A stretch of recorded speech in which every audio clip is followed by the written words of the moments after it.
Then I'll go promote, and then we can get going. Man, this is already episode 34. We are getting up there. Guy says already. Well, I mean, for Slambo, it's like what? Yeah, it's like 7, 9. I don't even think he knows the number, so it's all right.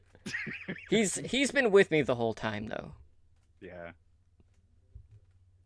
Where it matters most. Oh, what? Just like Raditz, he does 2 episodes and then he's out. This man. All right, I'm done. It's just because of the comment earlier. Raditz is an easy target. Yep. All right. By the way, I meant Raccoon. I said the wrong character. Oh, Womp, womp, womp, womp. It's the Raccoon boom. you do Yeah. have a raccoon. He does. Yeah. Well, not on purpose. I mean, usually it's like back, so I don't have it in a tie because I don't want that action. At least you have hair. I mean, Hey man, Feels bad, man. Good, bro. It looks like hair to me. What are you talking about? Oh boy. Posting other places.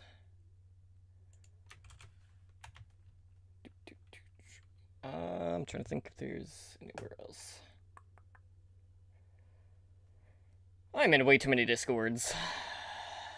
You're telling me, man. I'm gonna leave. First world some, but I problems. Can't know the heart to. Yeah, you can't let anyone feel like you've abandoned them.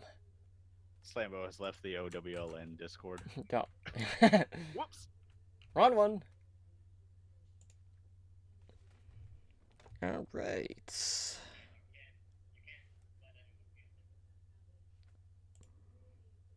What was that? That's a good I had question. the stream up on my iPad, Oh. so the volume was too loud when I turned it on, and you guys heard yourselves. Got it. Echo, echo, echo, So relax. echo, Echo. echo. All right, I'm just gonna tweet the deets, and then I'll be good. Man, we're starting pretty close to on time. It's a Almost. world record. Almost. That's okay. I mean, we're usually pretty close to the window.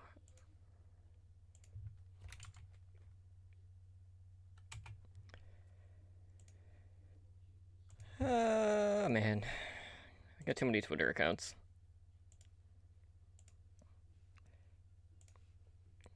Can you guys hear my fan more than normal? I don't hear it. I don't hear it at all, to be Yeah, honest. Okay. So, that's a thing. My AC is broken. We have somebody coming out in this part of the house, and it is hot in here. But I got an extra fan. Hey, we just had someone come out and fix ours today. Nice. Was it home warranty, or did you have to pay out the wazoo? Neither actually. It only cost us $50. Wow. Just Nice, pipe was dude. clogged up. So Even better. Word. All right. Pop out the chat just in case anyone pops in. And then I should be good.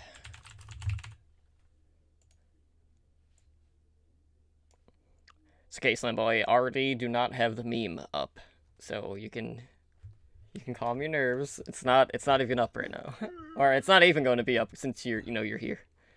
Ah. Plus, I didn't have time to remake it, so it has a 0. No, but hey, man, I'm the one that gave you the idea. Where you're like, "Ooh, that's a good idea," because I'm the one that posted that comments. that's why I kept the 0. Good. Okay. I feel like I am the C9 of podcast co-hosts, though. So like, it just, yeah. Yeah. Slambo has forgot the payload. It's happened again. Oh well. All right, I'm gonna go ahead and start my recording. You guys all good? Ready? Yeah, I think we're good. Let's do this. Awesome. Let's kick the sounder in and we'll get going. All right, starting now. You are listening to the Overwatch League Network, the podcast with Deadeye on all the Overwatch League news and information. The show with Tactical Visor on the statistics and analysis. Here are your hosts, Totally Drunk, Spider, and Slambo.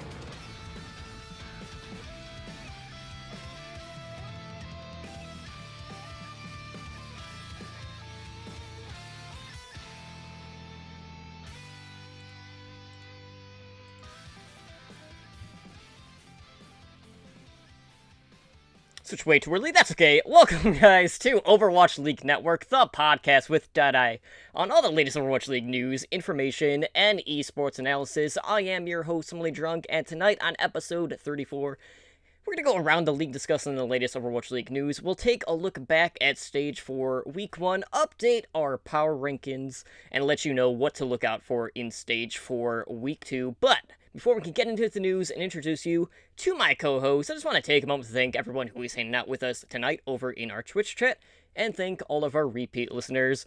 Of course, as always, guys, I have a few friends with me here tonight to help break down the insanity that was Stage 4 Week 1. So up first, clawing his way out from the audio abyss and resetting our lovely board, which isn't even up right now, by the way, is my soulmate Slambo. Slambo, how are you doing, brother? Oh, what's up, nerds? And I'm doing good. You know, I know that you guys have been pretty tough on me, you know, in my absences. I know that most people at home are saying, how does he do it? How does he come back after, missing one episode, and dealing with all this flack? But you know what? I'm here, guys. I have the resolve. I am stoic, if you will, and we'll continue to show up sometimes in the near future. I also would like to shout out to the Vegas Golden Knights. Go Knights, go! Going to the Stanley Cup our final. Forgive me. This is huge. So I'm new to hockey since September when the season kicked off. In their first year, nonetheless. I mean, that's ridiculous. And I never expected that. Like I didn't. No one did. No one did, right? So obviously, right? I shouldn't even have to qualify that. So we've been celebrating and having a good time here in Vegas. It's been really fun, but it'll be a nice, fun couple weeks against whoever comes out of that game. I think it's almost done right now. But either way, this isn't a hockey show. I'm going to shut up for now. We got a lot of Overwatch League to talk, and I'm excited to talk some Overwatch League. It's been a fun week. You know, new is good. New can be pretty exciting. Well, guys, joining us yet again is my other co-host, someone who may be forever third in the pick'ems, but is forever first in our hearts, where it really matters, and that is Spider. Spider, how are you doing tonight? I'm good, but I'm not third right now. I'm actually second, so I'm sure I'll finish third. Calm down. Technically, I mean, there's two people tied in first, if we're just doing weekly. Yeah. But you did beat someone marginally. I did beat him by 50 points somehow. Woo. And that was after putting up a goose egg on Friday. So Friday, man, those games on Friday, I don't think, man, we'll talk about it. Like this week, just we knew what to expect, and even then we didn't get what we expected. Like it was ridiculous. Like as a Soul fan, you guys had a rough week. As a Dallas fan, I had a great week because I actually got to watch him win. I mean, that's only happened 6 times. So, hey, and it's all against. We'll kind of get into that. We'll get to that later because I've got something to say, but I'll save it. Yeah. But we had our game night, so that was a big focus. I did my stream Friday night, and then we did game night on Saturday night. And going forward, I don't think I'm going to do those two back to back again because I played 3 games Saturday night, and then I was like, I'm just happy watching you guys duke it out after that. It was I don't know, 12 o'clock our time, and I was just like, nah, I'm cool watching, Yankee play Doomfist on Rialto and tear people up. So overall, just a great week. We'll get into the games, which is, I don't want to give my thoughts too much on that. Absolutely, yeah. As you said, we did have our game night. We do have another community event coming up, which I will talk about later on in the evening, but let's go ahead and jump into this week's Overwatch League news as we go around the league. So, within the last week, you've probably heard about a new coach sign-in for the Dallas Fuel, a team that has been struggling as of late, only having picked up 2 wins in their past 20 games, which we'll talk about later on. Spoiler, it's against the same team. And they went out and picked up one of the best coaches that they could get out of Overwatch contenders, that is the Path to Pro scene. So they went out and they signed Arrow. So Arrow had been coaching the Fusion University, obviously Philadelphia Fusion's academy team. So that's over in contenders. They won NA, so spoilers if you haven't caught that. We'll actually be covering that on Thursday for the back cap, as well as the EU scene, Korea, and China. So yeah, we got a ton of stuff going on there. But Arrow has a contract that includes a team option to be extended through season 2 of the Overwatch League. So a little bit of background on Fusion University. As I mentioned, they had won North American contenders. I think they only dropped like one game under Arrow as their head coach. So it was like 15-1, which is pretty damn good overall. And he's formerly coached FN or GFE, who, as you guys know, several of those members are currently on the Houston Outlaws roster. He also teach Team Solomid when they had an Overwatch lineup, which granted that wasn't that long, but he also had coached Immortals, who later did become the LA Valiant. He's coached a lot of players, 12 of which are currently in the Overwatch League right now. So he's definitely had a lot of success. And he had a undefeated regular season in contenders with Fusion University. They also won the Beat Invitational Season 2. And I know they just announced the next season for that earlier today, so I'm excited about that. We'll definitely talk about that on Thursday as well. They also, they took home the championship at NGE Winter Premiere overall. So this is a coach that does have a championship pedigree, basically, based off of what he has done here very recently. So this is a coach that's really been on the top of his game at the level that he's been at. But, transitioning from contenders to the Overwatch League is definitely a huge step, because you're going from preparing for one match a week to now having 2 matches a week. And that's a pretty big step overall that, not a lot of people really realize. But Dallas, they opened up stage 4. They got a win over Shanghai Dragons. So, a win is a win. And for Dallas Fuel, that has really been few and far between. But, Spider, I want to get your thoughts on this sign. And obviously, Dallas needed to sign someone. There were a lot of questions about, okay, who could they sign? We saw Krusty go from, Boston to San Francisco. So he was kind of out of the picture. But how are you feeling with this signing in particular? I mean, it's good. They, like you said, they needed someone in that coaching position. It's they're out of the season playoffs. There's no way they can make it to this point. So it's a little late in the game to start thinking, well, what can we do for season 1? Now they could have an amazing turnaround and make the stage playoffs.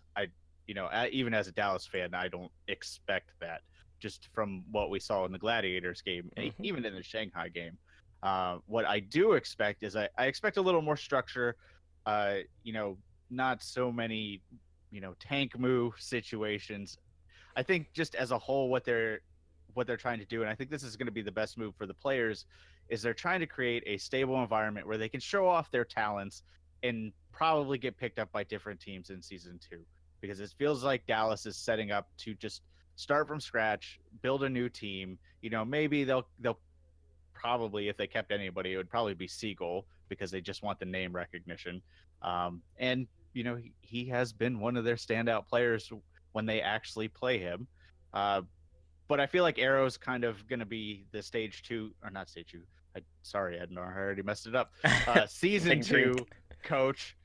And this is kind of the transition period. This is like his trial period, and he's just going to evaluate the players. And like I said, I actually talked about it on game night, but what a lot of teams are doing in stage 4 is, if there's garbage time, they're playing, people who don't normally get to be played, for the chance that they get picked up by an expansion team, or, even an existing team looking for more players. And I think that's a good idea. And I feel like Arrow's going to help that. He's going to bring the best of these players to the forefront, because Dallas does have individually skilled players. They just never really meshed after that.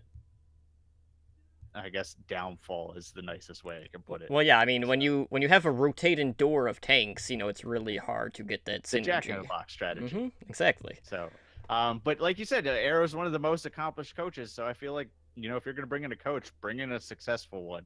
I mean, the only other options I could see would be someone like Bare Hands, who maybe doesn't have necessarily on hands coaching, but he does have talent acquisition abilities, and that could have been a good, throw him in a coach position for now, because honestly it doesn't matter. But I think Arrow is the best pickup as a pure coach, and I'm just glad they have a coach at this point, someone else to point the finger at.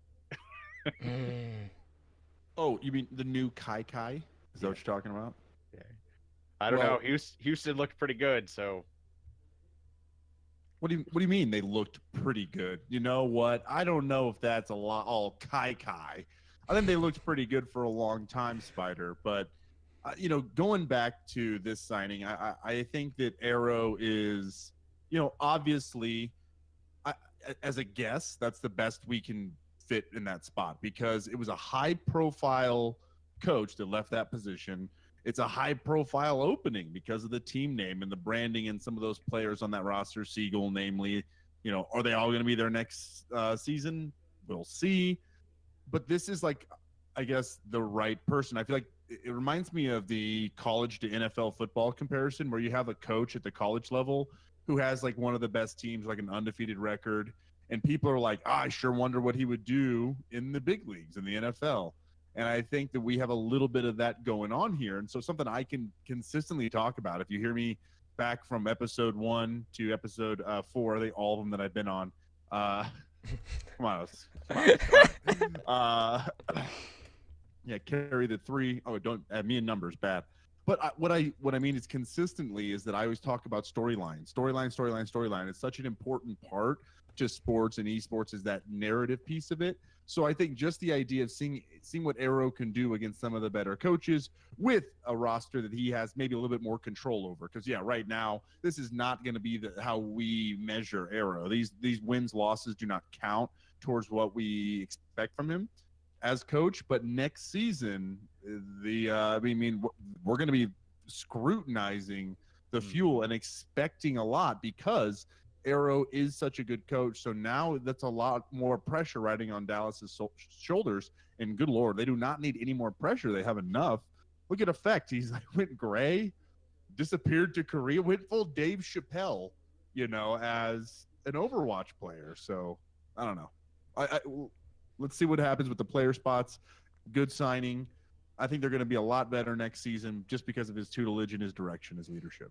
Yeah, absolutely. And we kind of figured that he was going to be Overwatch League bound just because he had left Contenders right before the LAN playoffs. So, we knew he was going to be bound somewhere. We just didn't know that it was Dallas. So, right now it's really hard to just gauge where Dallas is right now. I think overall this current meta that we're in might fit their lineup a little bit better compared to what we've seen in the past 3 stages. So I'm expecting a little bit more out of Dallas overall, but I'm not expecting the world of them just because, right now I'm not saying it's a full rebuild, but they are kind of reshuffling the tools and giving people different roles in regards to how the team is handling things. So it'll be an interesting next few weeks. So any win here is a really big deal, not only for Dallas Field but Arrow as well. But moving on though, we have to talk about something that we haven't really discussed. That was another one of the Stage 4 storylines, and that was that for Philadelphia, they are getting their final piece to their puzzle in one of their tanks, with Sado returning for the Philadelphia Fusion. So, with Stage 4, we got a new meta, we got a new hero, and for Philadelphia, they got another tank to add into, what has been one of the more consistent tank lines, I think, overall. Now, granted, maybe a bit too over-aggressive at times, but that does happen when you have Fraggy. But Sado comes in, and he made a pretty big impact for this team immediately. So, just as a reminder, he was suspended for 30 matches. This was before the start of the season, and that was due to account boosting. And, obviously, this debut wasn't, anticipated by everyone, primarily just due to the response from the South Korean Overwatch community. Obviously, they take a harder stance on boosting, and that could be a whole nother, can of worms to open at another time. But Philadelphia came out, they opened up Stage 4, they went 2-0, having only dropped 1 map in those 2 series, and that 1 map that they lost was against Boston Uprising. Now, Boston is another tale that we gotta talk about, for sure, because Yeah, bit of a rough go for them, but, this was our first look at Sato in regards to the Philadelphia Fusion lineup.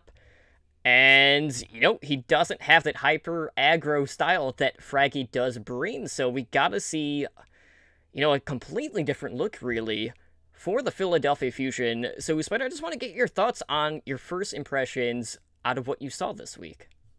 Holy cow, man! I mean, did you watch the games? I mean, it's pretty easy. You should expect what I'm going to say. I mean, Philadelphia was a scary team with Fraggy up front, and then they put Sato in, and they didn't lose a map with Sato in. The only map they lost last week, Fraggy played. So this guy is ridiculous. I mean, they did play Florida, okay, so we'll take that off. But then they also played Boston. So Boston, we thought they may struggle with this new meta, but honestly, Philly didn't really play the new meta that much. They had Brigitte in occasionally, but it wasn't substantial. It wasn't like Dallas's Brigitte playtime, which was like 2 hours total or something ridiculous in the first week. But Sato was amazing. I mean, he had the highest fight win percentage of all the main tanks last week. He had the second lowest deaths per 10 minutes of all the main tanks. And he was only one of 3 main tanks with a positive kill death ratio. This guy, he doesn't generate a lot of kills, so I kind of relate him more like Muma. He's good in there, getting in there, creating space, and then getting out, which is exactly what this team needed. Fraggy would go in, he would make a little bit of space, and then he would put all that weight on EQO or Carpe to finish the fight. Whereas Sato was able to stick around and contribute, and overall had much more eliminations. And every single tank he played was phenomenal. His Reinhardt was, I'd easily put up there in the top 5, maybe even top 3. His Winston was very good. Even his Orisa was, Orisa's hard to gauge because all you do is sit there and put a shield down and occasionally move forward. His Orisa was probably the weakest of the 3. I would agree with Slambo's little movement, but even then, I would still put her in the top 5. So honestly, Philadelphia, we'll go into power rankings later, but Philadelphia this week shot up a lot for me, just through consistency, because that's been the thing they lacked. And Sato seems like he's going to bring that consistency. Yeah, well, speaking of consistency, though, you're talking about outside of map 5s, because that was the only thing that they were really consistent at, right? True. Oh, I don't want to say what I'm about to say, but just kind of like a thought there at the end.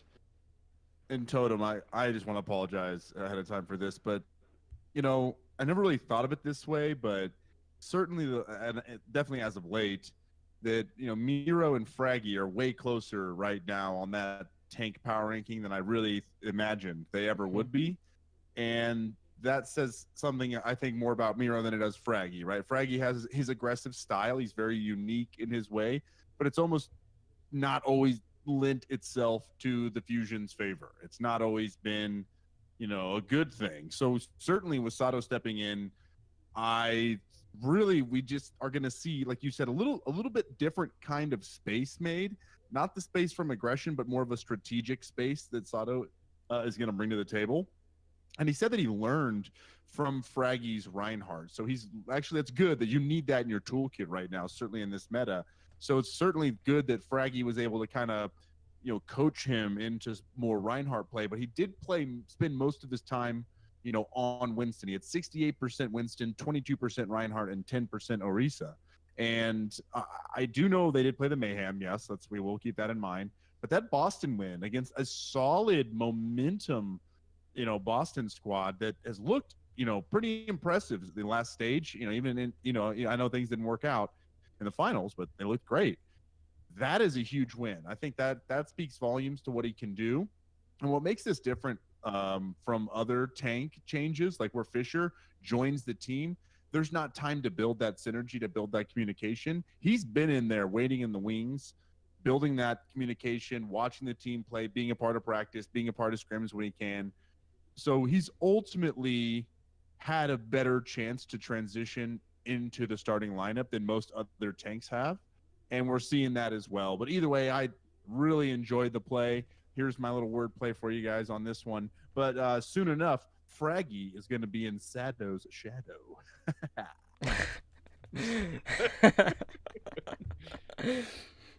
I don't even know how to follow that up. But Oh, come on! I mean, it was. those are bad. But that's pretty good. I mean, I am That laughing. was one of your better ones. That was a better one, but I'm just like I don't know how I can go on after that.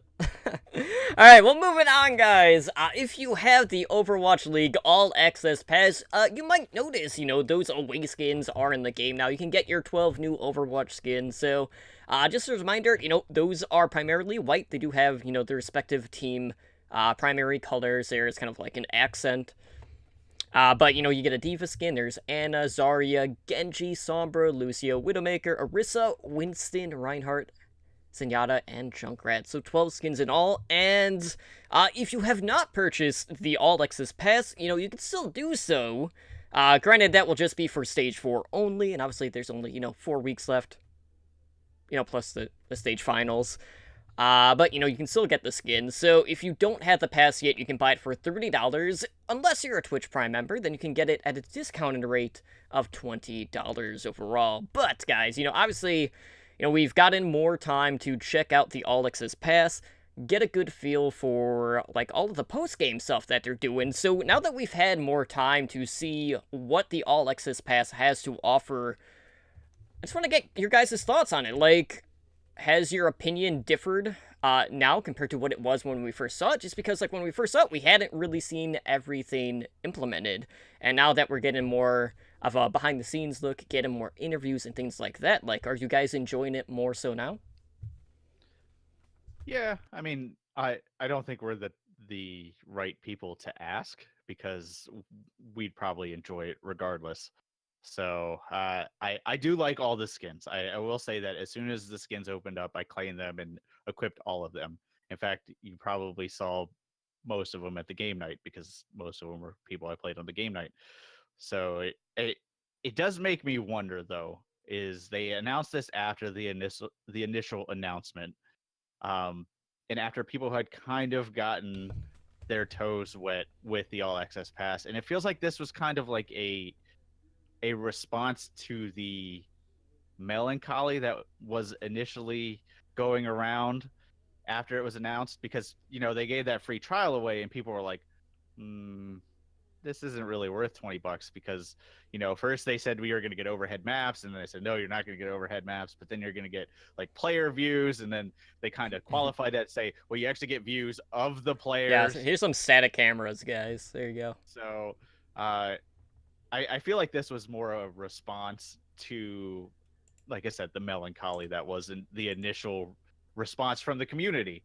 So overall, I think the All Access Pass for people who are fans of the league is a good value, especially if you are a Twitch Prime member. $30 is stretching it. $20 is probably worth it because you do get a lot of skins from it. You get a lot of other account goodies with it, and you do get some pretty good interviews. I if I'm still awake, I watch the All Access interviews at night. If I'm not awake, I watch them the next day. So they're now as a non-host, I am happy with it. As a host, like I said, I'd be happy with it regardless. Make this real simple. Yep, I like it more. I was happy right away. We already talked about that. We are the wrong crowd, but it is absolutely better than it was, and it's becoming a little bit better. And I like the away skins a little more than I thought I would at first. I just felt like they'll almost come across generic, but there's enough of the branding. There's enough of the those primary and secondary colors really do come out, on that white still, and it also kind of gives a little bit of a little nod to people around you. When you see other away jerseys, you're going, okay, you too, huh? Hardcore Overwatch League nerd, huh? All right, my man. That sometimes is a little bit more fun in a pregame than just arguing over who's playing Hanzo in this current meta. So what you're saying, Slambo, is it's basically like a badge of honor right now. 100%. 110% badge of honor. I like those type of things. When I get to, it's not just badge of honor, it's also like a hidden like handshake or a hidden nod. There's just some kind of silent bond you have with someone when they're also invested like you are, in the same thing. So I certainly feel a little bit of that. All right, well, we do have a new sponsorship coming out. This one for the Los Angeles Valiant. And yes, I know, Ash vs. Evil Dead got canceled. This has nothing to do with Stars, guys. This is actually about Razer. So, Razer is a gaming peripheral brand, and they're sponsoring LA Valiant now, as well as Immortals, because it is, like, a larger partnership. So, really not a lot to talk about in regards to this specific one, but they are planning on doing some local events as part of this partnership in the near future, but they really haven't said any details in regards to that overall. But really, now we're starting to see more and more of the gaming peripherals in terms of the brands, whether it's Logitech, Razer, or actual Razers in, Gillette. so really not too much to report on here. Obviously, more money is always good. So the Immortal stuff, we'll start to see more Razer logos and whatnot. But, let's go ahead and talk about one of the bigger storylines that came out of this week. And it kind of goes back to the Philadelphia Fusion. And they ended Boston Uprising's win streak. So, Boston Uprising were coming in. They opened up Stage 4 against Philadelphia, and the Uprising had not lost in Stage 2, Week 3, and that was to the London Spitfire. They had won 14 consecutive regular season games. They extended it to 15 if you count, the stage playoffs, but obviously they lost to New York in the grand finals of the last stage, which I already knew about. But, we saw Sato and, the immediate impact that he had for that team definitely made his presence felt. And with him not going full Fraggy, that definitely opened up more possibilities for the Fusion. Obviously, he stayed alive a lot longer because, he wasn't going, basically just going way, way, way too far. But, Uprising came out, and they just had a really hard time dealing with Philadelphia. And whether it was the maps, whether it was the meta, right now we're looking at Boston in kind of a different light because, well, one, it definitely says something, okay, they were on this hot streak. Obviously it's easier to win than it is to lose. So, Sambo, I want to get your thoughts on this. How do you think this is going to affect their mentality, knowing that they dropped both of their games this past week after, being one of the hottest teams in the league, and now New York has kind of overtaken them in that sense because they have won, I think, 11 straight at this point? I mean, I feel like I want to see how they bounce back. To me now, those weeks happen to the best teams. They have bad nights, bad weeks. They're off their game. The meta shifts, and we're still trying to get their bearings. Boston was a team that was kind of stubborn on their meta for a long time, but and a team that had success with that. But I mean, I don't know. I just feel like I want to see how everything ends up when they bounce back. Let's see how next week goes before we really start to see if this is a trend or just a hiccup, because it definitely, if next week is a little bit bumpy, then the conversation changes. Then I'm not going to be as nice about it. We're going to, be a little bit more scrutinous. But right now, let's just see how things settle. The dust is pretty crazy. It's pretty chaotic beginning to Stage 4 meta-wise and composition-wise. Yeah, absolutely. Really, the first couple of weeks of each stage has kind of had this, period where it's just okay, what exactly are we going to see? How our team is going to be able to adapt? And Boston, for whatever reason, just weren't able to adapt to the new meta. So, do you expect that we're going to see more Brigitte coming out of Boston in the upcoming week and moving away from the dive? Just because, obviously, we've seen what Brigitte has done to dive, and it has just not worked that well. That's why we've seen some of the best Tracer players in the world moving off of Tracer and actually playing Brigitte. So, Spider, are you expecting to see some changes coming out from Boston in this upcoming week? We have to. There's not a choice now. Boston tried to play their game, and you could see that they prepared for textbook Philadelphia. If you watch Kings Row, they knew how to punish Fraggy. They knew where to be to, take advantage of the typical space Philadelphia gives. And then Sato came in, and they didn't know how to respond to it. Philadelphia played different metas, they played different compositions, and Boston just didn't know how to answer it. And I think the more telling game was actually their second game of the week when they played Houston.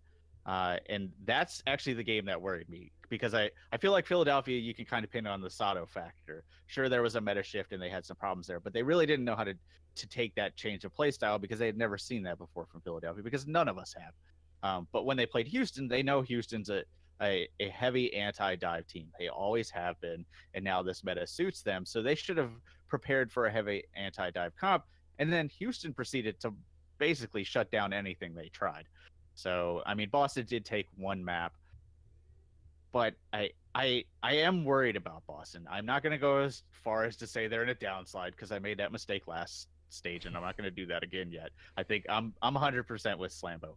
This is way too early to call. You know, it's a bad week. It's a new meta. It's their probable worst meta. I mean, it's just like the dive meta was for like Envious or Dallas. They've never been good at that comp when you look at that team traditionally. So we have to see how they bounce back. The only thing that gives me pause for concern for Boston is they only dropped 13 maps in stage 3. They dropped almost half of that last week alone.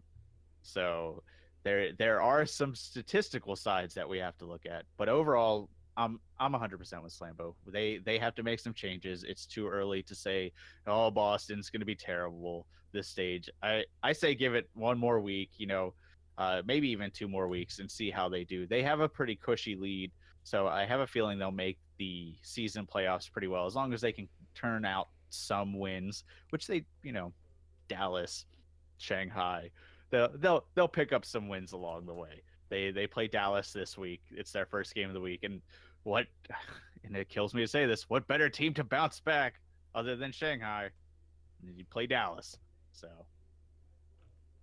All right. Well, with that being said, guys, with a new meta and a new stage, we did see some fluctuation in our power rankings. So we did have a very big movement coming from the Houston Outlaws, who bumped up 5 spots, which was by far the biggest jump this week. So we'll go over the top 6, and then you can find the updated power rankings over in our Discord and on our website. So coming in on our top spot, ranked number 1, we have the New York Excelsior.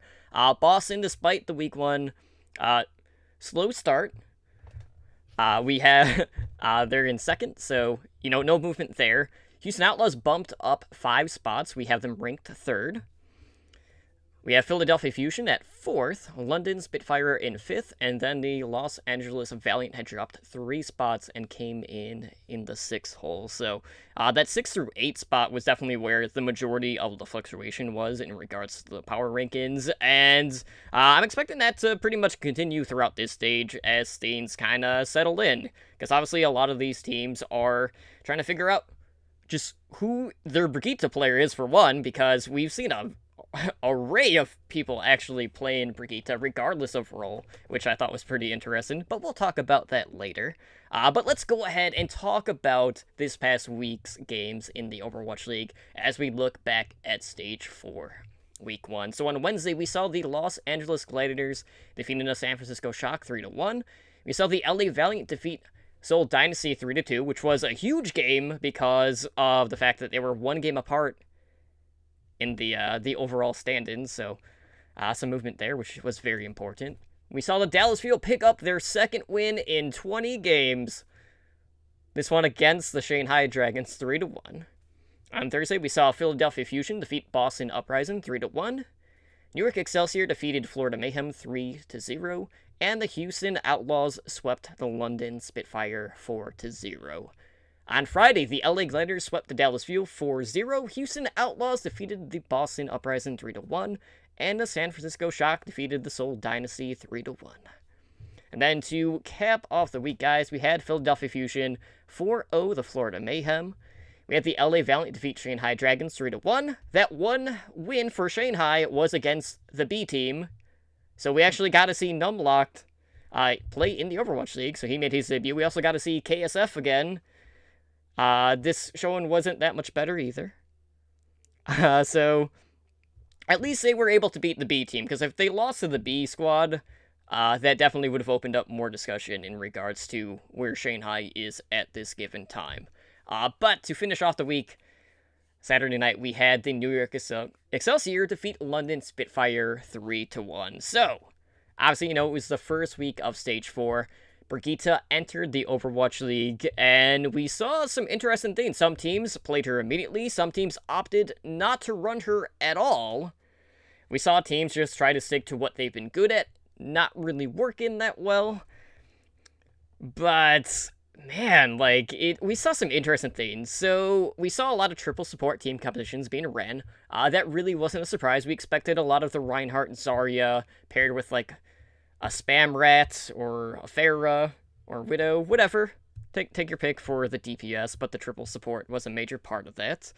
As I mentioned, we saw a wide range of players actually playing Brigitte as well, whether it was support players, DPS players, flex tank players. For the most part, though, I think it was primarily the D.Va players on most of the teams was playing the Brigitte, but we did see, Muma play her. We saw, say, Bjolby play her.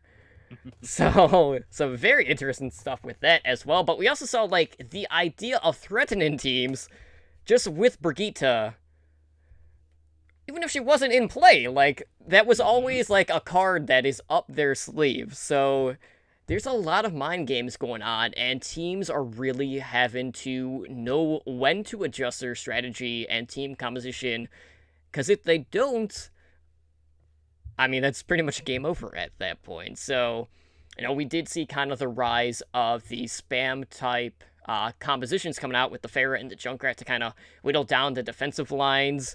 But I want to get your guys' thoughts. I know it's only been 1 week, but we saw quite a few players on Brigitte. Who would you say was the overall standout? Because there were a few people that are definitely in the discussion right now, but who to you was really the MVP Brigitte so far? How do you go first on this one?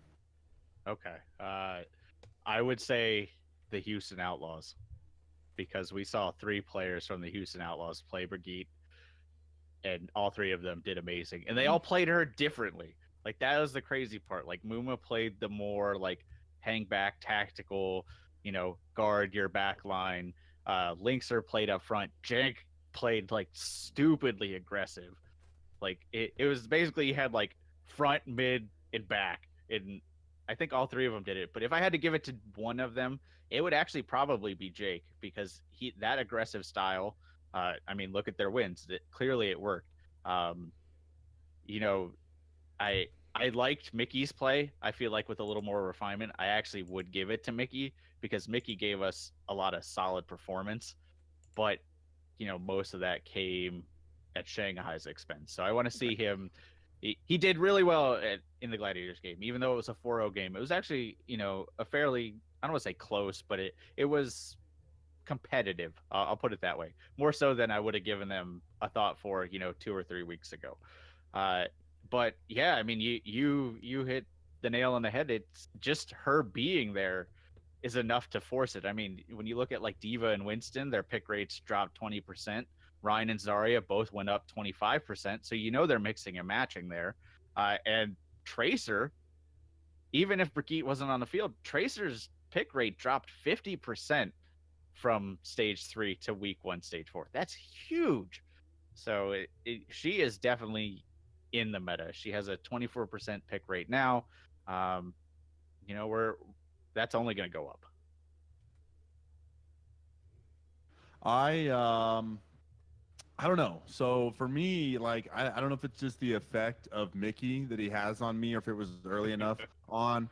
But there was just something so fun about Mickey's performance. I think day 1, it was that Wednesday. But by the end of the week, I gotta say it was Jake for me. Just to see Jake step into a different role and play it, like you said, differently than Raucus was playing it, but still be effective and still have this flashy kind of style within and of itself. It really was awesome. I think it's a problem. It's probably pretty telling that Brigitte's pretty overpowered when we're seeing all these different people be able to play her so quickly. Her kit is so easy to understand and to flow with and to find your timings. And certainly the amount of counters that she's kind of providing, as far as the main tanks go, I feel like it just changes so much that she might be a little overpowered. So I know that wasn't your question. It was kind of who's your favorite, but that's my answer. Is there's so many people good at her. and she's making such an impact in different play styles that's a red flag, and something's going to change. Who was your standout, Totem?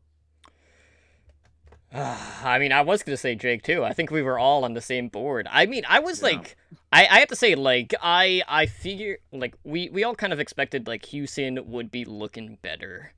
I did not expect to see the extent of Brigitte play that we did see out of them, especially just the variations that we saw from them too. So it really makes you question, okay, well, what type of lineup are we actually going to see from Houston Atlas at this point? Because you really don't know who is going to be playing the Brigitte. So that really opens up some different possibilities with their team composition. So I feel like just with that alone, it's even more of a mind game than what it already was just with Brigitte on the field. So I'm very curious to see where Houston is going to go this stage, just because it is very reminiscent of, the stage 1 map pool. And, if they're not having to run Tracer all the time, that really opens the door wide open. So Houston, they were big movers in our power rankings, and that is definitely a team that is in the playoff hunt for this stage. And, I would say at this point, knowing how they've performed so far, and what we expect to see out of them this stage, that they are in prime position to make the end of season playoffs. Now, that being said, moving on, guys, kind of going back to Philly, this is a team that we've been bringing up a lot tonight, but they actually made a little bit of history this past week against the Florida Mayhem because they had the first perfect map in Overwatch League history. So they went 40-0 on Oasis. That's a 40-0 kill to death ratio. And we saw Mayhem come out on University, played a little bit aggressive, and it completely backfired. Basically, Fusion built up all of their ults. They paired a couple together. We saw Sado with the flank Earthshatter, which was amazing. But it just seemed like, Mayhem were pushed all the way to their spawn. Like, they just had no answer. And then when we went to Gardens, like, the Mayhem still had no answer. They didn't get a single D.Va D-Mech on the Garden stage. But to have a 40-0 kill to death was absolutely ridiculous. And I know, like, Florida has been dealing with some issues of their own. I mean, it's no secret. They have been another one of those teams that has been struggling as of late. But for even Saya player not to even get a kill in a map really speaks volumes about just where the Fusion are right now. I mean, it's not something that we're going to see maybe ever again, but when it does happen, you have to take note. And Philadelphia, really took a lot of people by surprise, I'd say, just with that performance overall. But it's cool, even going this far into the season, that we can see, some history being made within the Overwatch League. I'm not gonna lie, that's purely the reason I ranked them so high, was that map alone, just what they were able to accomplish. And it's also the reason that I actually ranked Florida lower than Dallas this week, which is the first time I've done that in probably over 8 weeks. Just because they looked so, like, I say, they looked like a quick play team. Like they honestly had no idea what to do against Philadelphia. And like you said, in this game at their level, a perfect map should not happen. Somebody should be able to get something with an alt, a Junkrat tire, pick something, build it up, get a pick. Like that should not happen at the pro level. Honestly, it shouldn't happen at any level. But the fact that we got to watch this happen, I know Florida at that point was so deflated. Like they all knew that they didn't get a single kill that map. They knew, and that is going to be in their heads the rest of the season. And people are going to bring it up. People are going to talk about it. Like this was huge, more so for Florida in a negative light than I think for Philly. Now, had Philly done this against like New York, it'd be a very different conversation. But like you said, it's cool to see it happen, but I feel bad for Florida that they basically got spawn camped. I want to quote hexagrams here and say, is this Florida's fault or is this Philadelphia's doing? And I say a little bit of column A, a little bit of column B. It's just the right mixture, right? Like you said, Totem, I don't think this is something we're going to see very often. It's definitely something we would expect to see from a team the caliber of Philly and the team a caliber of Florida or Shanghai or Dallas. Um, that is what we would maybe expect to see this happen. So certainly that part isn't surprising, but it is like a no hitter in baseball. It is like a 500-yard passing game in football. It's one of these rare occurrences that we should at least appreciate and have.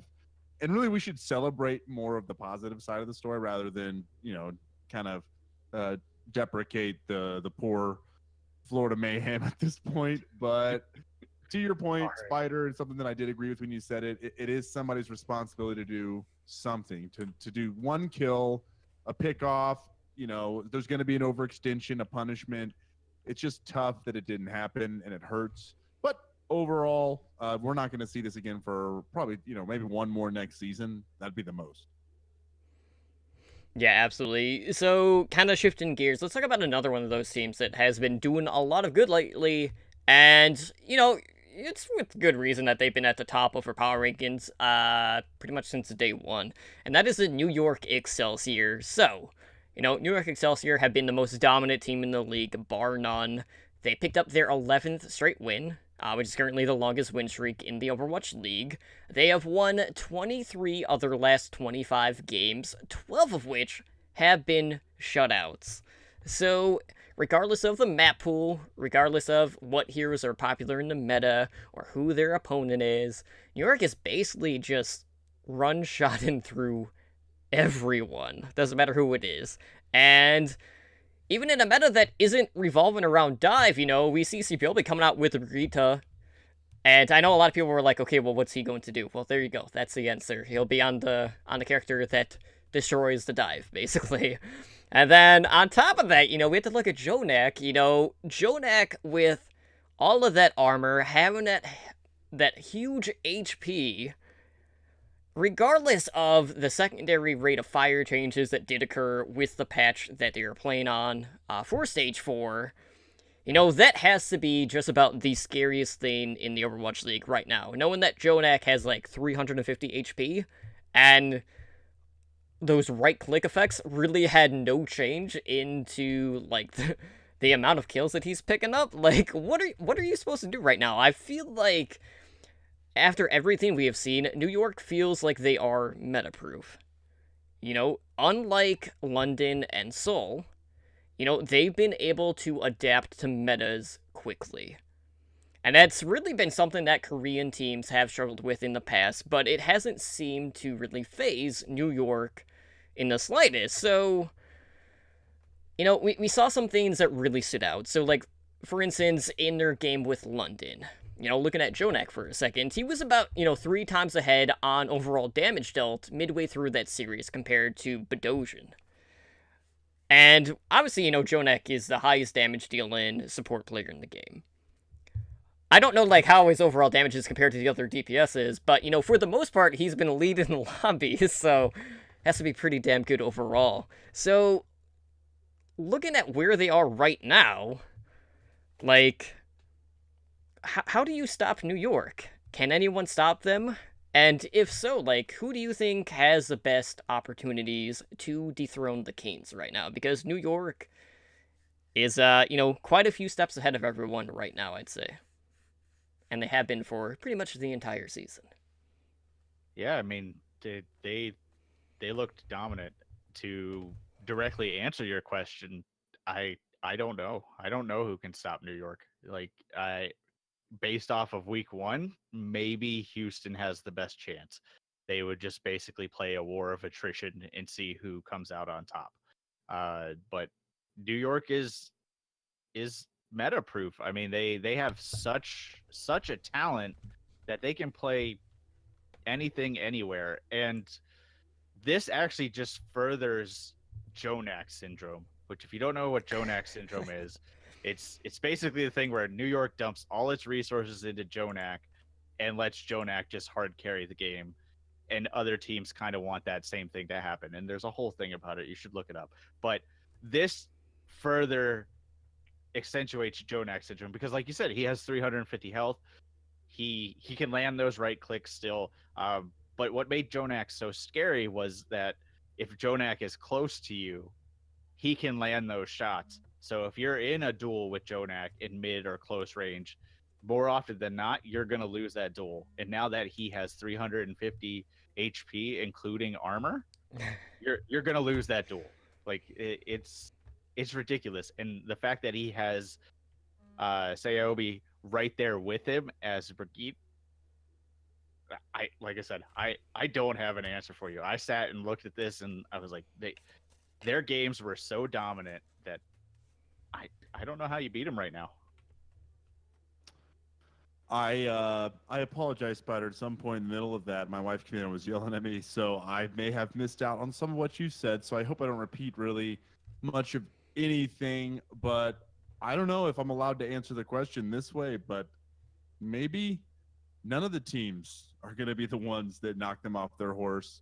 We can reach here for straws. I think I heard Spider say Houston. I think that's a good pick. They play teams close, even if they're further away talent-wise.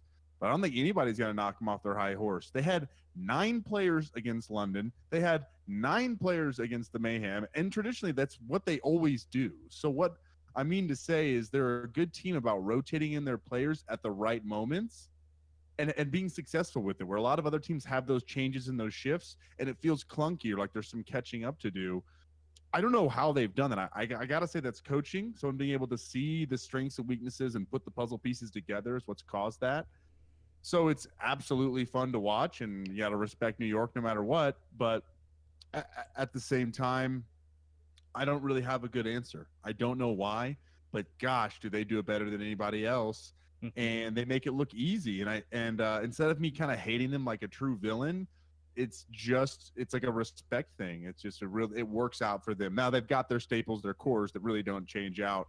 But for the most part, there's a lot of rotation on that roster. And again, most of the times that's not a good thing. But for them, what the heck, it works. So, how long do you think this is going to be before they enter Yankees territory, where everyone starts to hate them for winning too 2 much? years. If they do have another good season next year, now it's villain territory. The league is so fresh. 2 years dominance, year 1, year 2. Everyone's rolling their eyes going, oh my God, can we have someone else win? 2 years in, that's all it takes at this early on, I think, to become the villain. But they'll embrace it. And man, they've got probably the biggest fan base. Maybe, I don't know. I know Dallas may be number 1 still, I think, fan base wise, but New York's got to be creeping up there number 2. They're great. Well, I know the top 3 jerseys sold are like all New York. It's like Pine, Jonak, and I want to say Arc, maybe, or maybe it was Mono. I know they were like top 3 jerseys. So they got a fan base. Yeah, absolutely. Well, moving on, guys. Let's talk about Dallas Fuel real quick. So I brought this up earlier, but they have only, won 2 games in their last 20, both of which came against Shanghai Dragons. So they haven't beaten another team since February 23rd, and that was against the LA Gladiators. So obviously, we got a new head coach in for the Fuel. They're looking to turn over a new leaf. They're shuffling around a couple of pieces in regards to who was doing what. So that's dealing with like organizing like in-game decision making, out-of-game theory crafting, things like that. So, something that we've seen with Dallas, on top of, like, the fluctuating lineup, we've kind of seen, like, the toll that is taken on their mentality. Confidence for this team has been kind of all over the place, and that definitely has an effect on, how they play on the stage. But, the new meta could potentially be the thing that Dallas needs right now, because it is more reminiscent, at least when Brigitte is in the lineup, of a Deathball comp, which Envious was always good at in the past. And yes, I know, like, that's going back a ways, back when Envious was actually a good team, one of the better teams in the world, mind you. But, out of all of the opportunities that Dallas has had, like, do you think Stage 4 is their best chance to, just show us a better look, despite, whatever, changes we might be seeing kind of behind the scenes in regards to the personnel and just what they're doing for their team? Yes. Next question. I mean, it's kind of like Shanghai. You only got one way to go at this point. It's up, or at least even at this point. We picked up our one consistent win. It's the one consistent thing Dallas has done all season is beat Shanghai. Um, and the way Florida is playing recently, they might have a shot to beat Florida. But I do feel like this meta is a little better suited for them. But I don't think it's going to be enough to change their fate. I talked about it earlier.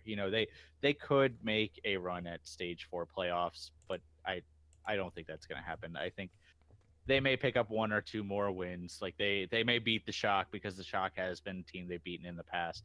Although Shock looked really good last week. Sorry, Soul. But yeah, I don't think this is enough to really change their fate. I want them to. I think it's good for the league. The better Dallas is, no question. I just don't think this is the time.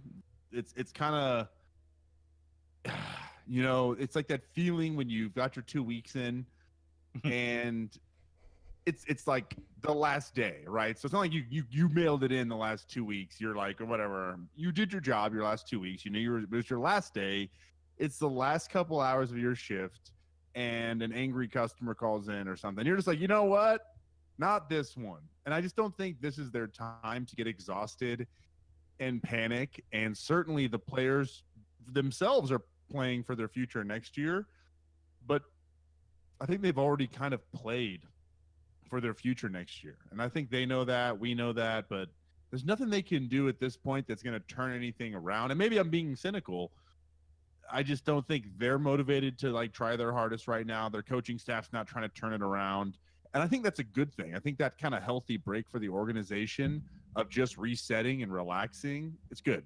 So I don't think that's necessarily a bad thing that they're doing it. I think overall, let's wait till the off season to knock the whole house down and start remodeling.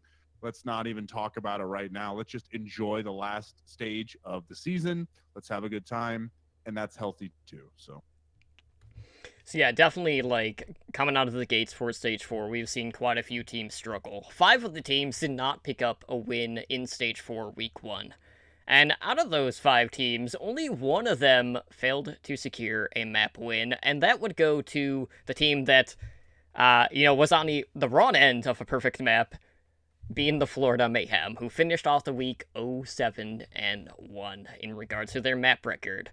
So we see Seoul Dynasty, Boston Uprising, and London Spitfire all in this category of winless in week 1, which I don't think anyone predicted. Like, obviously, London has struggled as of late. Boston, one of the hottest teams in the league, so, regardless of the meta shift, I still feel like that surprised pretty much everyone. And, Seoul, like, we saw a better look, in the final week of the last stage, and then not so much this one in regards to adaptability, which kind of goes back to what I was bringing up with New York, and, London also being in a category along with Seoul. But, Shanghai Dragons, they might have gone 0-2, but they have, one more map win so far than the London Spitfire this stage, so take your victories where you can get them. But unfortunately, the Dragons are 0-32, and their schedule is not going to get easier, unfortunately. So I really hope it's not going to be 0-40, but who knows? It's rough, for sure. But, like, I mean, we've already brushed up on some of the things that I'd written down, but I want to get your guys' thoughts on who you think has the best opportunity to rebound. Obviously, some teams have a little bit harder of a schedule coming up in regards to week 2, but who do you think has the best chance to really turn their stage around? And potentially, the season, because in some cases, the end of season playoffs are on the line, especially for the teams that are more on the bubble compared to the others. Slambo, you want to go first for this one? yeah, I don't mind. Because I mean, I feel like we're gonna have the same answer. I feel like this one's probably not gonna be a lot of diversity. But to me, the Boston Uprising, obviously, they have the greatest chance because they are a good team and they showed that just last stage. And I know we're at a new meta, And, again, I say this, but once that dust settles, I think they're going to be all right. They're going to be fine. I think the London Spitfire is another team that is in desperate need of a win. I want to say Seoul is also in that category, desperate need of a win. And when you're coming from that place, that's a little scarier. And when the matchup ends up, kind of dictating how I feel about, those other three teams I just mentioned week to week. But Boston is a team that we expect to have a good one. The Dallas certainly is going to be an opportunity to get their confidence back. So, I guess that's the easy one for me. I'm a little bit worried about London Spider, to be honest, because of how they lost to Houston. Not that they lost to Houston, but how. So that's why I put them more that Seoul category. But I don't know. Is that what you're going to say, Boston? Am I right? No, actually. Oh, honto desu ka? I think Boston will rebound. I am not worried about Boston. So I went with a team that really needs to rebound, and that is actually Seoul. I feel like this meta fits Seoul really well. They've done well in the slower metas in the past as well.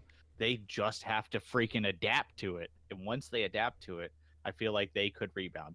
Miro put out a tweet, said he's coming back. He feels a lot more refreshed. He feels better. So we may see a return to form for Miro. We may see Ryu Jaehong get back on the Ana, because Ana can be played with the maps and the meta in this stage. I feel like this is the opportunity for Seoul to get back to their core roots at what they were good at, while being able to integrate Brigitte and the new meta to success. So I feel like if they can adapt, they can actually rebound the best. And I feel like they have a solid chance at doing that. Like I said, out of all the teams, sure, Boston is the surefire pick. I agree with your thoughts on London too. I feel like London, out of all these teams, is in the most trouble right now, just because of past struggles and continuing struggles. So I went with Seoul just because I feel like they have the best chance right now for a rebound that is much needed to get them into the playoffs.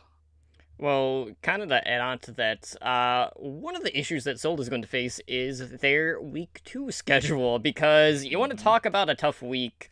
Well, it is a battle of the Koreans, because not only are they facing New York Excelsior, but they also face London Spitfire. Now, again, we kind of have to go back to the whole losing streak against the Spitfire. Obviously, they kind of snapped that map record loss streak that they had going on for a while. They took a couple more maps more than normal, but they ultimately, still fell to London in their last go. But who knows? This could be the chance for Seoul to actually take one off of London, regardless of which team is struggling, because really, like, right now, both of them are not looking so hot. So I am really curious to see how Miro is going to, kind of get back to form, or if it's going to be more the same, because there hasn't been too much differentials in regards to his playstyle. So I'm hoping, with him in a better headspace, maybe he'll just play better overall. But that will lead into our stage 4 week 2 preview. So Spider, as our acting left guy, why don't you go ahead and let us know the matches that we're going to be seeing this week? All right, so this week, starting Wednesday night at 4 p.m. PDT, we have the Boston Uprising versus the Dallas Fuel. So we basically have Season 1's most positive surprise versus Season 1's least positive surprise.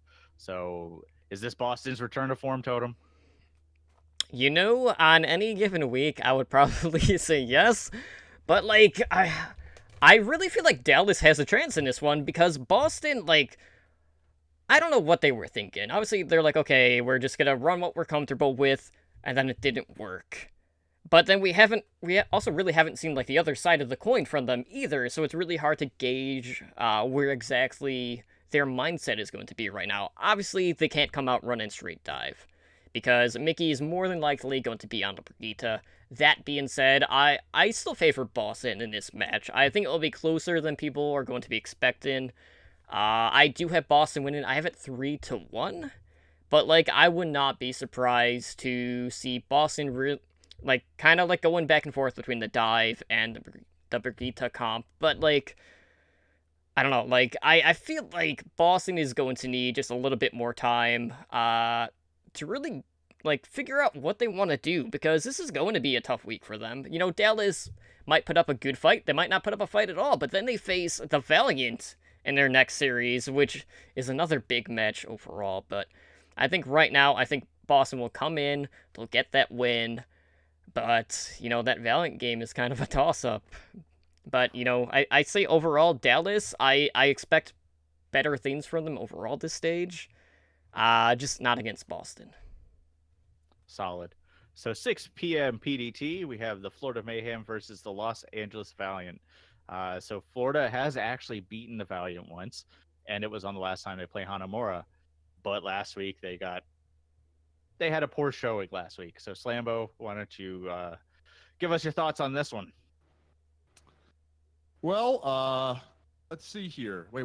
I'm doing the Houston Outlaws Gladiators. I'll right? do this one. Okay, I'm sorry. Okay, all right. Okay. Yeah, I kind of threw this one on you, so I'll do this. No, one. okay, all right. Oh. Yeah. it's late here. I'll do this one. Okay, so, you do that one. Yeah, so like I said, last time not the last time, but Florida has beaten Valiant once before, and it was when they played Hanamura. But I don't think they have a chance. I think Valiant are going to take this one 3-1. Saya player might actually get some kills on some maps, but I think Soon has showed us that his Widow has improved vastly. So I think there's not going to be much Florida has a chance to really take out of this one. They may take a map. So I'm saying Valiant 3-1. So now the next game.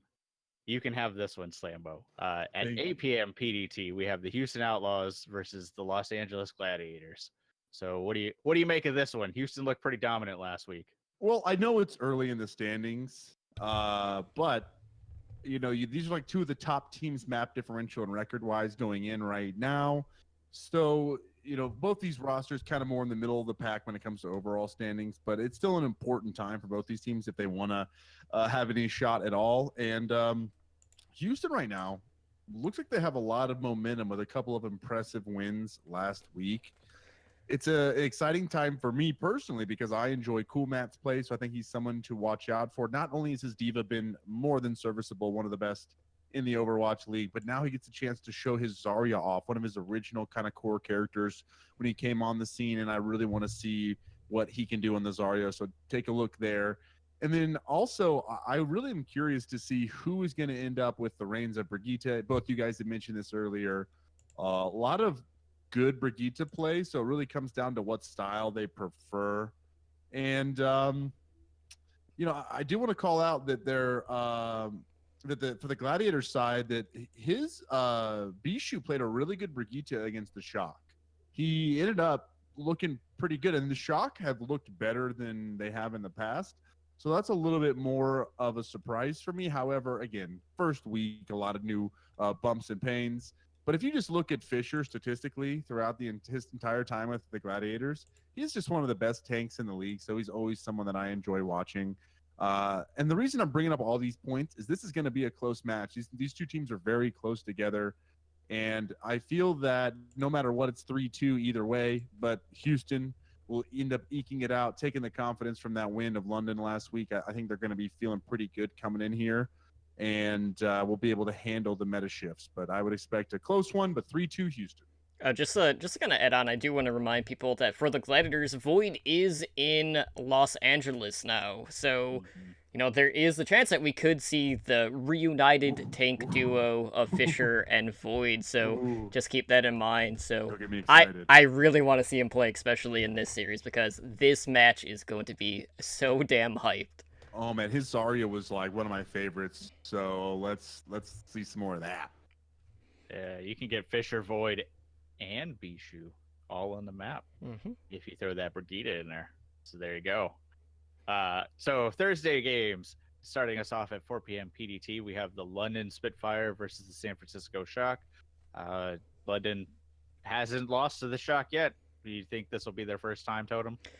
I don't think the Shock will take this one. I know they just beat Seoul, but like when we compare London and Seoul, they're two completely different styles of teams. London is the more aggressive of the two.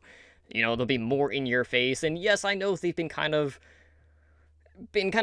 rocky lately. You know, it's safe to say. But you know, we got to see them kind of like try to incorporate Brigitte already. And granted, they had a ton of players trying to figure out, okay, who's actually going to be playing the Brigitte. I think they'll probably just stick to one player in particular this week, and then move on from there. But like the Shock have only taken 2 maps off of the Spitfire, and I think they've played 4 times already at this point, or maybe 3. But regardless, like I'm expecting London. They should make quick work of this. You know, Architect is probably gonna have another good showing as he has lately with the Shock. Now that he's had a lot of time to get implemented into that system, but London should be able to take this. I'm expecting another 3-1. But I would not be completely surprised if the Shock get 4-0'd, because that seems to be something that does happen when they go up against London in particular. All right, so 6 p.m. PDT, we have the Los Angeles Gladiators versus the Florida Mayhem. It's almost the same situation as your game you just went over. The Gladiators have yet to lose to Florida, and they were very dominant last week. I mean, it's hard to vote against the Gladiators, especially with Void. Like I mentioned earlier, they can run Void, Fisher, and Bishu and just completely shut down any type of dive. So I am going to say 4-0 Gladiators. I feel like most 4-0s are kind of a risky pick, but I feel like that's kind of a safe pick in this one, especially after the perfect map. So after that, at 8 p.m. PDT, we have the Philadelphia Fusion versus the Shanghai Dragons.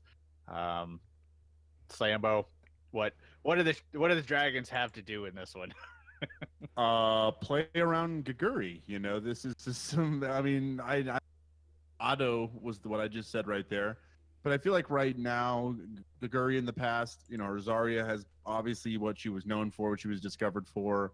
I would like to see them, try to really rally around her, give her the Jonak treatment, or as you guys called it, a little bit more of that to her. And I feel like that's a good opportunity for them to kind of change things up and really put a lot of energy into a more beefy kind of character. So that's something they might try doing, but not always shown to work in the past.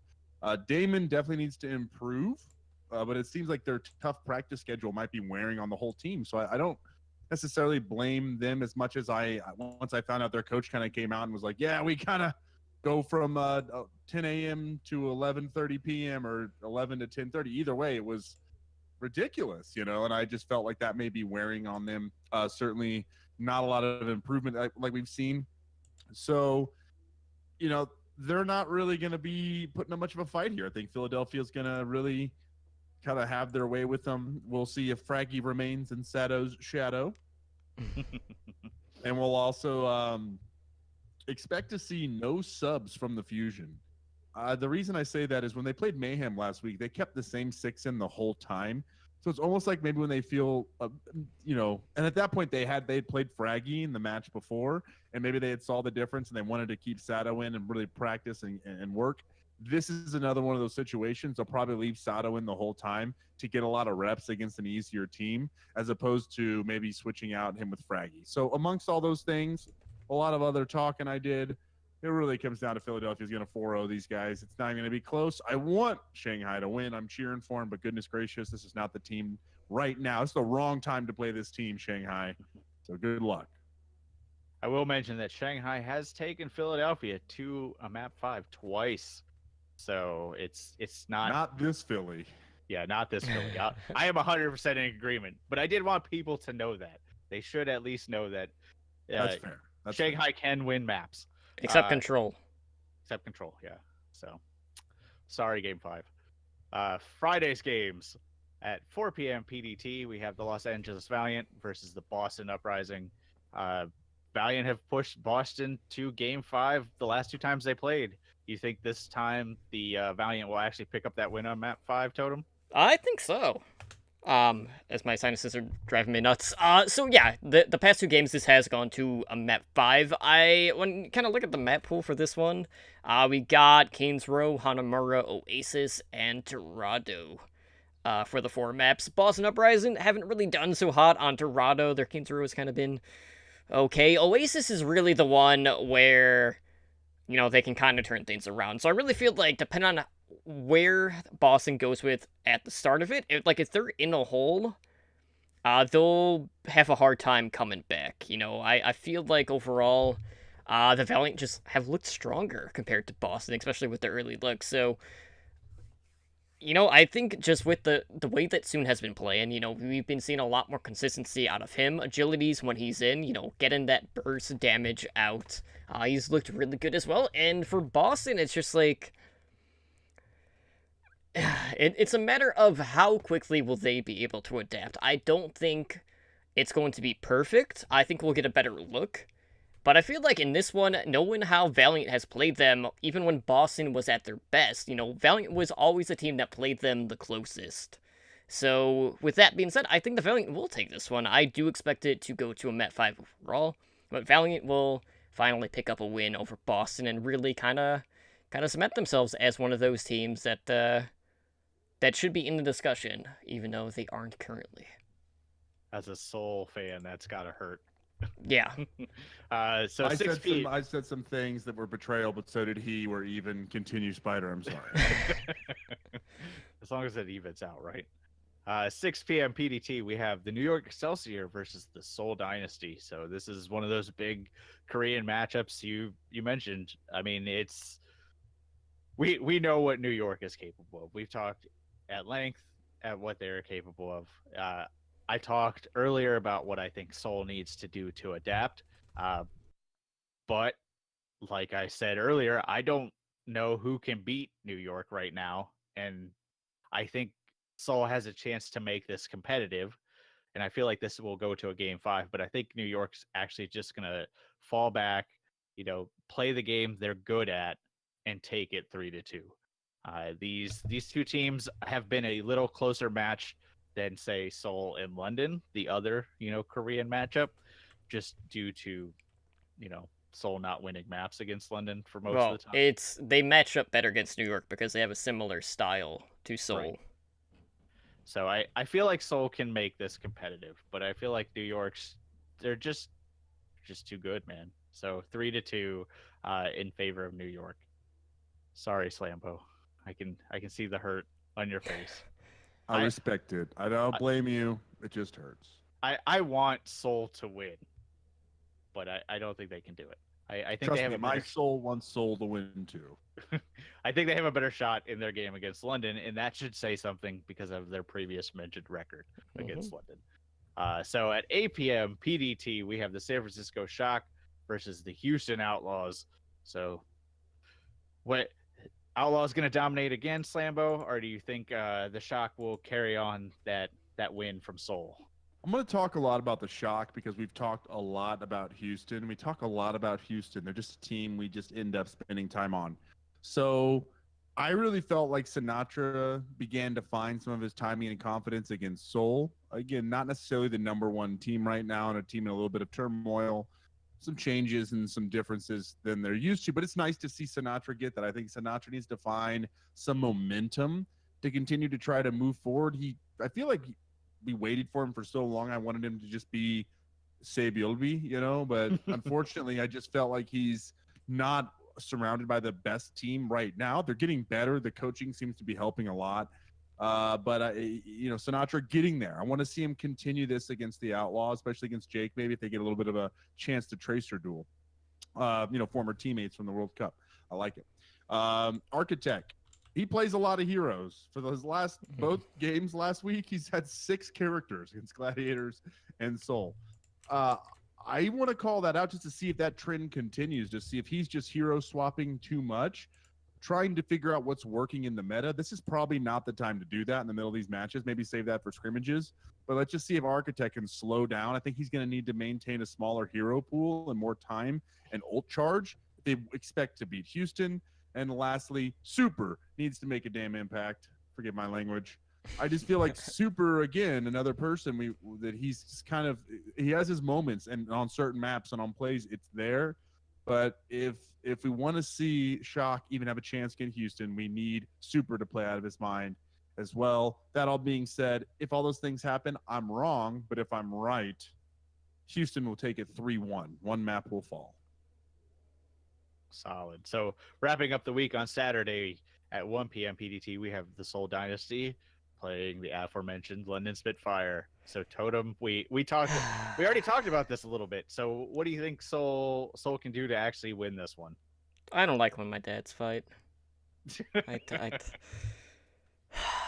Okay, so let's look at Seoul's week, obviously, because, okay, they face New York, they face London. So when we look at this from a preparation standpoint, what do you do if you're Seoul? You're almost forced to have to split your roster and have one group, prepare for New York, one group prepare for London, because you don't want to have, the same 6 or however many, depending on, what subs you want to bring in, prepare for, 7, 8 maps or anything crazy like that. But that being said, the last time Seoul faced London, they came in, they took the first map, and they shattered the map loss streak that was at like 16 at the time, which was pretty nice overall. As we get hosted by Overwatch League Recap, thanks guys. Shout out to them. So I feel like now that Seoul has kind of shaken off that rut, so to speak, like, I expect to see a better look from them against London. And, like, I feel like if there's any time to beat London, knowing the past struggles that they have had very recently, like, now's the time to do it. So, Seoul, I don't know what look we're going to get from them, but I feel like this one is going to go to a map 5. And traditionally, London hasn't been the best control team, so this is one of those ones that can go either way, but, like, my heart says Seoul, but my head says London. I feel like regardless of the map streak, regardless of Seoul breaking it, I feel like London right now is in a better position to win this game. And most of that just comes down to the coaching decisions overall, and just knowing that Seoul isn't going to have the same preparation that they would, as opposed to some of the other times they've gone up against London with, a softer first opponent in the week, or later in the week for that matter. So I think London will take it 3-2, and it's going to pain me every single time in this match. Because until Seoul wins, like, I'm going to be absolutely crushed when these two teams face each other. I have faith in Seoul. I have faith in the Seoul that you don't have faith in. So moving on. Speaking of faith, we have at 3 p.m. PDT, we have the Shanghai Dragons versus the New York Excelsior. I have complete, absolute faith that the Shanghai Dragons will show up to this match. Beyond that, I think New York. You had me for a second. He was reeling you in. He was like, what? He's going to say something crazy. No, New York's going to win this one 4-0. Like, we could go in the numbers, we could go into the statistics, but Shanghai's map record is bad. Their win record is worse. New York looks too good right now. I expect maybe some flashy plays out of Gaguri and Dia, good individual performances, but overall, New York's going to take it. So that's my thoughts. 4-0 New York. So wrapping up the week at 5 p.m. PDT, we have the Dallas Fuel versus the Philadelphia Fusion. So this is the battle of the boosters. OGE versus Sato. Well, okay, that's 2 different extents of boosting, okay? 4-game suspension as opposed to 30 games. This is how I have it written down. So this is the way I'm reading it. But yes, the severity is very different. And the win record is very different. So who do you think's gonna win this one, Totem? I can guess, but why don't you explain it? Well, I mean, I'm not even the one that's up right now. Oh. Did you? You know what? We can't blame Did you Spider misclick again? because I'm not usually here. So Yes, I can blame Spider. Okay. Anyway, What? Why don't you let Totem go? I mean, I'm sure he can give you Alright, his thoughts on Totem. this one too. You know what? Um, Like, I have the shortest notes ever, so go ahead. For Overwatch. There you go. Fusion. Slambo, what are you gonna say? Okay, all I gotta say is the same thing against Shanghai. It's the wrong time to play Philadelphia. Wrong time to play this team, and the wrong time to try to get a win. This is just a tough team. and it's just not enough time for Arrow to make an impact. And for those reasons, Philadelphia, hot right now, they're going to take this one 4-0. You're going to make Dallas look forward to season 2. So we're all in agreement. It's 4-0. The only thing that won't happen in this series is Philadelphia will not be able to wipe the smile off of Mickey's face. It's permanent. Like, it's not going anywhere. But other than that, yeah. They're gonna specifically play Shadowburn this series to counteract Mickey's smile. That's their game plan. That's the only thing I can think of. Yeah, let's do that. That's some 4D chess going on right there. Exactly. So, for Overwatch, I'm with you guys.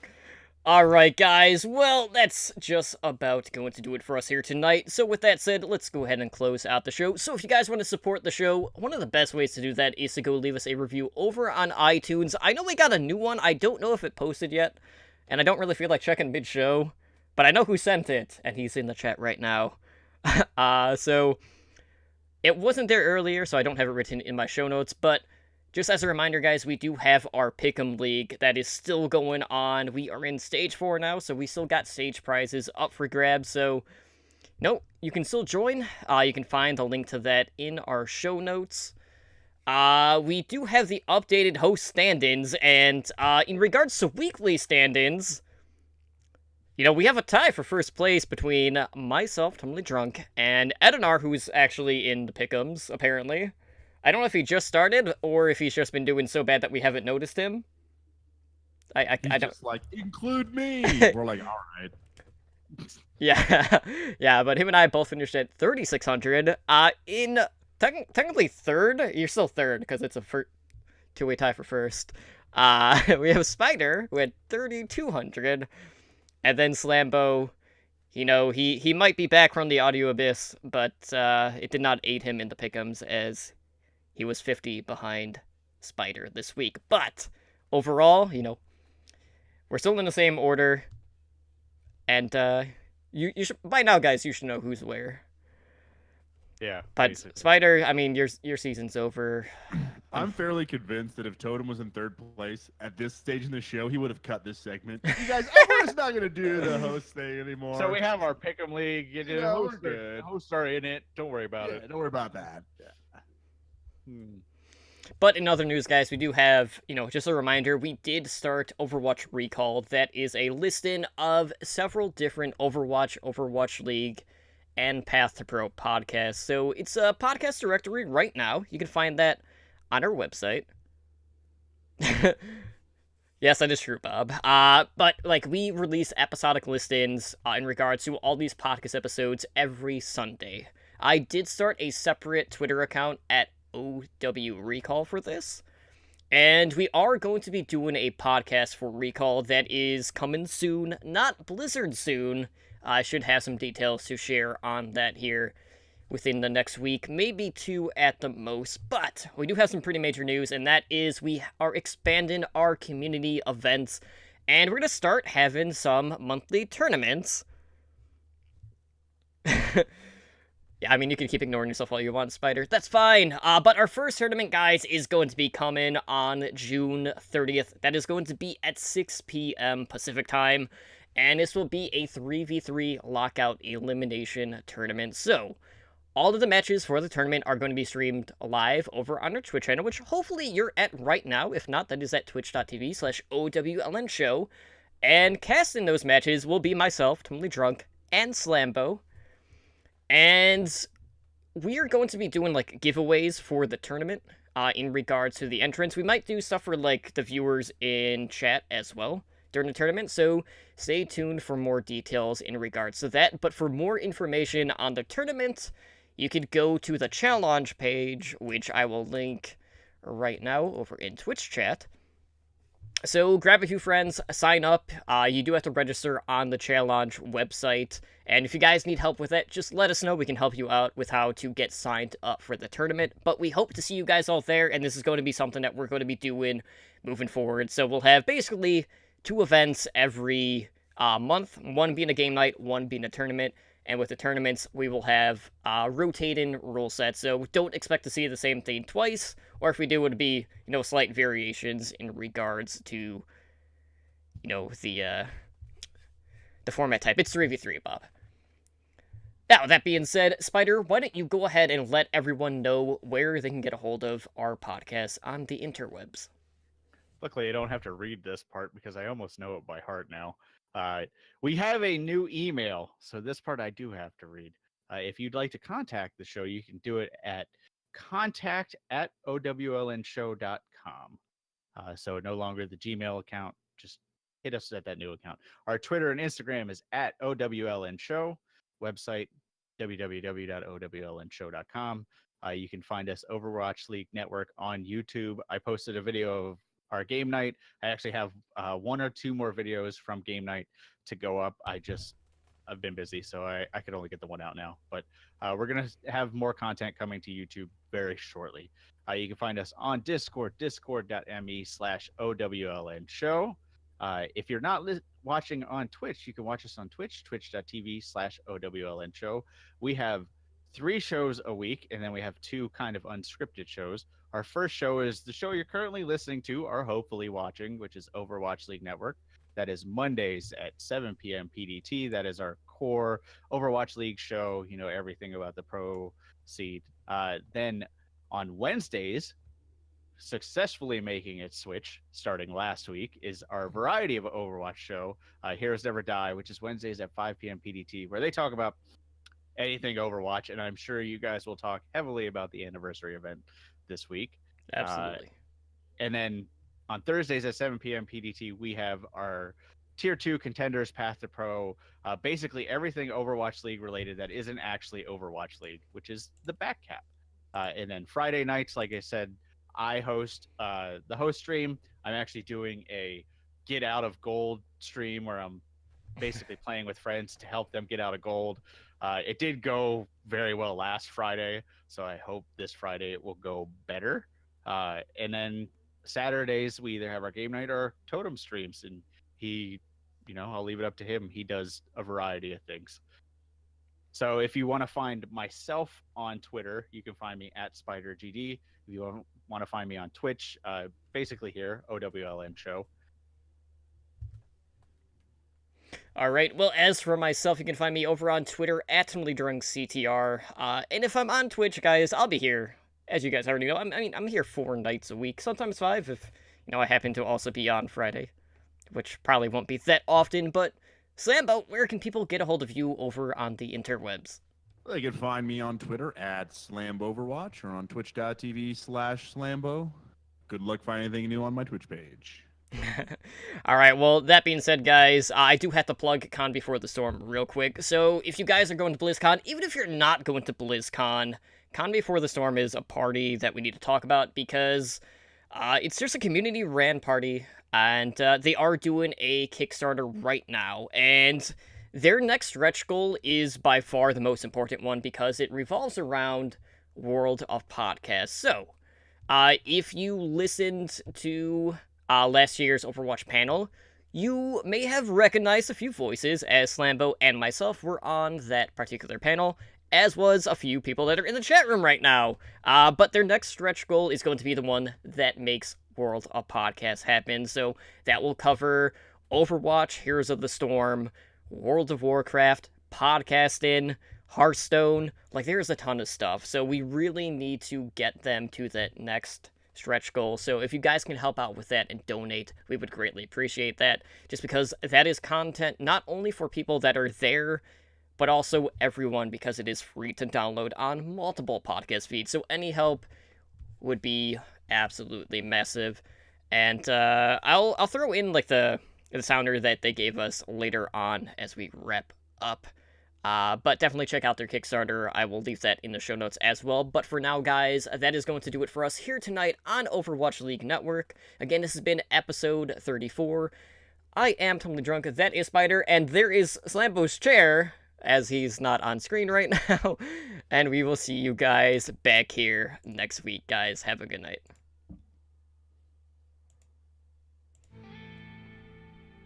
Thank you for listening to the Overwatch League Network. Be sure to follow the show on Twitter at OWLN Show. The theme music for OWLN is the main theme and victory theme guitar remix by Michael Mack.